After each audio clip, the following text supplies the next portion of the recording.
యేసుక్రీస్తు నామంలో మీ అందరికీ నా వందనములండి. ప్రేమైన దేవుని వాళ్ళారా, మరి తండ్రైన దేవుడు కొన్ని మాటలు మనకి వివరిస్తూ ఉన్నారు ప్రియులారా. మరి అపొస్తలుల కార్యములు 3లో చూసినట్లయితే మరి పుట్టినప్పటి నుంచి కూడా మరి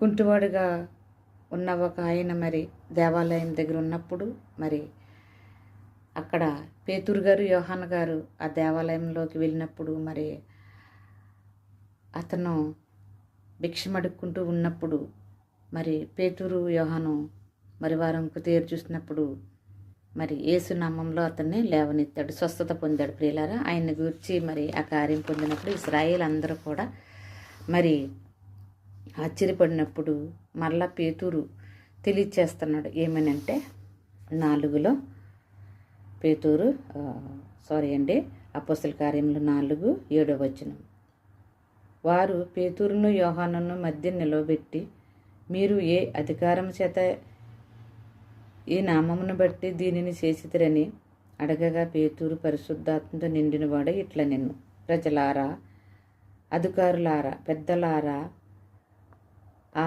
అద్భుతునికి చేయబడిన ప్రకారమును గూర్చి వాడు దీని వలన స్వస్థత పొందినని నేడు మిమ్మును విమర్శించుచున్నారు. కనుక మీరందరూ ఇశ్రాయేలు ప్రజలందరూ తెలుసుకొనవలసినదేమనగా, మీరు సిలువ వేసినట్టు మృతుల్లో నుండి దేవుడు లేపినట్టు నజరేయుడైన యేసుక్రీస్తు నామమునే వీడు స్వస్థత పొంది మీ ఎదుట నిలుచుచున్నాడు.